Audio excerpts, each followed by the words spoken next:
Hello everyone. Last class हमने बहुत अच्छे से पॉलिनोमियल के कंसेप्ट को जान लिया और relationship between zeros and coefficient को जान लिया। बेटा वो कंसेप्ट इसलिए पढ़ना जरूरी था क्योंकि मैं अब वो क्वेश्चन कराने जा रहा हूं जिनमें वो कंसेप्ट बिल्कुल यूज्ड होना है। अगर इन क्वेश्चन को समझना है तो उस कंसेप्ट को देखना पड़ेगा और बेटा उसके लिए कहां देखना पड़ेगा, या तो डिस्क्रिप्शन में लिंक होगा या तो इस आई बटन में देखिए। आपको दोनों चीजें अवेलेबल कर रहा हूं, या तो डिस्क्रिप्शन या तो इस आई बटन को देखना ही देखना है, ठीक है। और वन मोर थिंग बेटा, बहुत बहुत मुबारक हो, 9th क्लास का रिजल्ट आ चुका है। सीबीएसई बोर्ड और टीचरों ने मिलकर इस रिजल्ट को डिक्लेयर कर दिया है और ड्यूरिंग दिस लॉकडाउन बेटा टीचर्स ने इतनी मेहनत करी है, रिजल्ट घर घर तक पहुंचाया है। इसके लिए आपको बहुत बहुत मुबारक हो और वन मोर थिंग उन टीचर्स का भी बहुत बहुत धन्यवाद करता हूं मैं, ठीक है बेटा। अपनी स्टडी को कंटिन्यू रखना, मजा सा जाएगा कुछ, ठीक है। चलो चले हम लोग अपने क्वेश्चन की तरफ। लेकिन वन मोर थिंग, अगर आप नए यूजर हैं तो इसको लाइक करना, शेयर करना और कमेंट करना, लेकिन वीडियो देखने के बाद। चलिए ठीक है, अपना कंसेप्ट देखिए। आपने क्वेश्चन अब स्क्रीन पे नजर आ रहा है आपको, देखो क्वेश्चन क्या लिखा हुआ है। Find the zeros of the polynomial and verify the relationship between the zeros and the coefficient of polynomial. बेटा कंसेप्ट को समझ आ रहा है? यही कंसेप्ट लास्ट क्लास में कराया था, यस और नो। अगर वो कंसेप्ट नहीं देखा है तो डिस्क्रिप्शन में जाइए, डिस्क्रिप्शन में प्रीवियस वीडियो का लिंक होगा, ठीक है बेटा। बात समझ आ रही है? अगर नहीं देख पा रहे तो आई बटन भी नजर आएगा, आई बटन पे क्लिक करिए, वहां पे भी नजर आएगा। वहां से आप लोग प्रीवियस क्लासेस को अच्छी तरह से देख सकते हैं। नाउ अब मैं आपको एक पॉलिनोमियल, जैसे क्वेश्चन में आपसे पूछा है, एग्जाम्पल नंबर आपका कौन सा है? एग्जाम्पल नंबर 3 नहीं, एग्जाम्पल नंबर 2 और 3 कराऊंगा मैं, ठीक है। देखो बेटा, आपका जो पॉलिनोमियल है P X equal to X square plus में 7x प्लस में 10, बहुत बढ़िया जी। आपको एक पॉलिनोमियल नजर आ रहा है एक्स स्क्वायर प्लस में 7x प्लस में 10, यस और no guys. Now what we have to do, अब हमें क्या करना पड़ेगा? Yes, middle term splitting, yes और नो। बस अप्लाई करो मिडल टर्म स्प्लिटिंग, यहां पे लिख देना मिडल टर्म। आपको समझ आया कि नहीं? कमेंट सेक्शन में लिखिए बेटा। मिडल टर्म स्प्लिटिंग मध्य पद का विभाजन करना है, मध्य टर्म को टुकड़ों में सेपरेट करना है और कुछ ऐसा सेपरेट करना है कि इस 10 को इससे मल्टीप्लाई कर दूं तो 10x स्क्वायर आ जाए और बीच का जो टर्म लिखा हुआ है 10x स्क्वायर आ जाए और बीच का जो टर्म आ जाए वो बिल्कुल वेरीफाई हो जाए। देखो अब 10 किस किस के टेबल में आता है? यस नाउ बेटा 1 और 10 में, 2 और 5 में, 5 और 2 में और 10 और 1 में। तो देखो हमें वो फैक्टर ढूंढने हैं 10 के जिसे ऐड कर दूं तो 7 आ जाए, मल्टीप्लाई कर दूं तो बताओ बेटा 10 आ जाए। तो 2 5 जा 10, 2 और 5 7, 5 2 जा 10, 5 और 2 7, कोई से भी इनमें से ले लीजिए, कोई इश्यू नहीं होगा, ठीक है। और वन मोर थिंग, कोई बच्चा कहता होगा सर ये हर जगह अप्लाई, अगर आगे चल के हमें परेशानी होगी तो हमारे पास बहुत सारे मेथड हैं फैक्टर तोड़ने के, हम बताएंगे, ठीक है। लेकिन लॉजिकली आप लोग ये लगा के देखना, सारे यही लगते चले जाएंगे, ठीक है। टेबल अच्छी तरह आनी चाहिए आपको, मैंने टिप्स ट्रिक्स सिखाया है ना, बस फॉलो करते रहो। देखो बेटा x square plus 7x plus में 10, अब सर फैक्टर तो तोड़ दिया आपने, एक्स स्क्वायर प्लस में 7x, 7 that means 2x plus में 5x। आपको ये टर्म का मिडल टर्म स्प्लिटिंग क्यों पड़ा?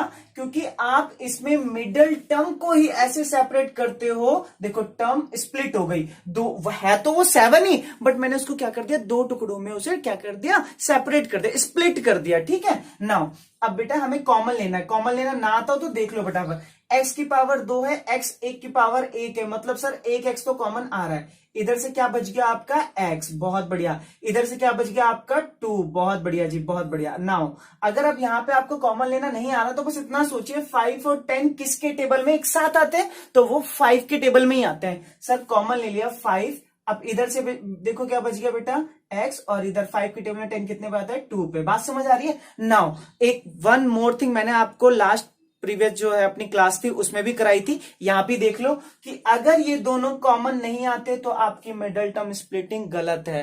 ये वेरीफाई करने का तरीका है, ठीक है। नजर आ रही है आपको? अगर नजर नहीं आता तो यहां देखो, अगर ये दोनों कॉमन नहीं आते तो मतलब आपकी टर्म जो है वो गलत हो रखा है, कहीं ना कहीं से दोबारा करना पड़ेगा, ठीक है। देखो अब यहां पर मैंने कॉमन ले लिया, दोबारा से देखो ये और ये कॉमन आ रहा है तो x प्लस 2 मैंने कॉमन ले लिया। इधर से क्या बच गया बेटा x और इधर से क्या बच गया 5। बहुत बढ़िया जी। Now we have to factor of this polynomial. मैंने तो पहले ही बताया था जीरोस और फैक्टर के बीच में रिलेशनशिप बताया था ना। मैं जब इनके इक्वल टू में जीरो लिख दूंगा तो ये जीरोस बनेंगे, but now this is the factor of that polynomial. Yes और no guys? Now see x plus two equal to zero, then plus value उधर जाएगी तो -2। Very good. नाउ यहां पर x plus 5 equal to zero, x equal to -5। Now we have to zeros, that type of zeros who what?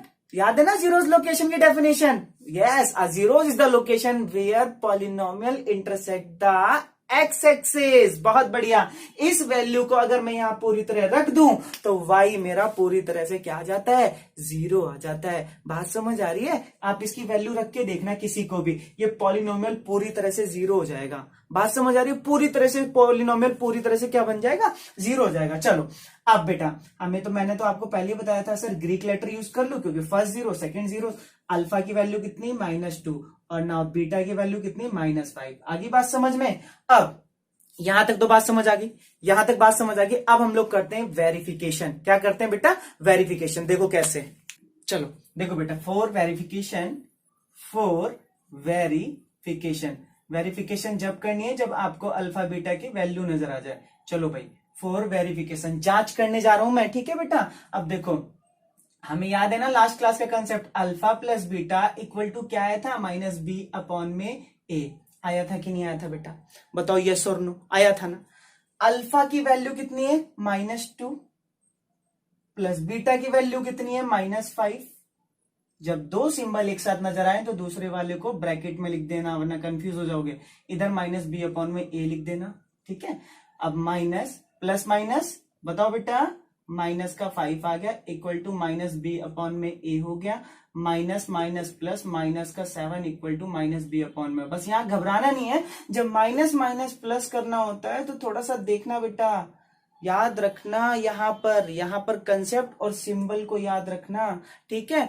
अभी मैं एक चीज बोल दूं, हमें इतना तो पता है कि सर जो नेगेटिव वैल्यू होती है, जो बड़ी होती है वो छोटी होती है और जो छोटी होती है वो बड़ी होती है। बट अगर इस निशान के केस में, अगर इस सिंबल की केस की बात करूं तो जो बड़ा नजर आ जाए, दोनों में बड़ा कौन है? 5 के आगे निशान की चीज क्या? माइनस का, तो you have to put negative symbol. बात समझ आ रही है? चलो अच्छा बेटा, सर आपने ये क्यों किया आप बताओ बेटा। अगर यहाँ पे कुछ नहीं होता तो 1 होता है। चलो sir what is b?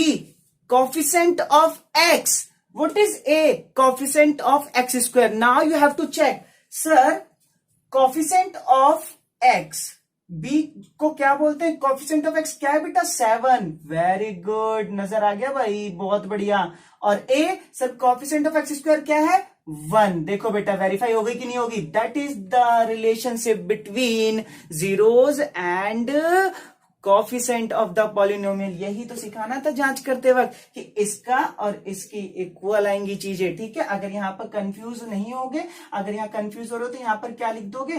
Coefficient. यहां पे लिखवाया था मैंने लास्ट कंसेप्ट पे, याद होगा सबको। अगर नहीं देखा है तो प्लीज उसे देख के आइए, क्योंकि तभी मजा आएगा, ठीक है।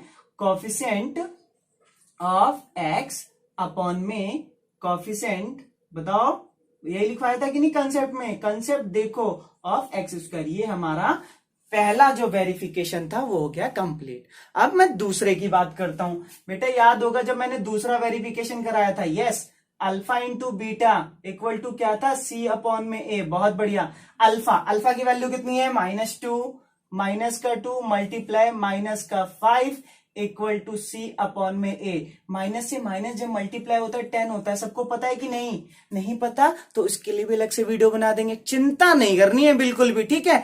पढ़ो ऐसा जो बताया जा सके। Very good. 10। अब c, sir c is for constant term. Constant term क्या है बेटा इसमें?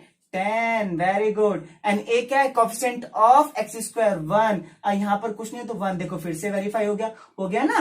तो LHS RHS इक्वल हो गया। इसको ना समझ आए तो यहां लिख देना सर, कोफिशिएंट नहीं, कांस्टेंट टर्म और अपॉन में कोफिशिएंट ऑफ एक्स स्क्वायर। बात समझ आ गई? ये क्या है बेटा हमारे c अपॉन में a, ये है हमारी रिलेशनशिप। आपका एग्जाम्पल नंबर 2 कंप्लीट हुआ। एग्जाम्पल नंबर 3 देखिए।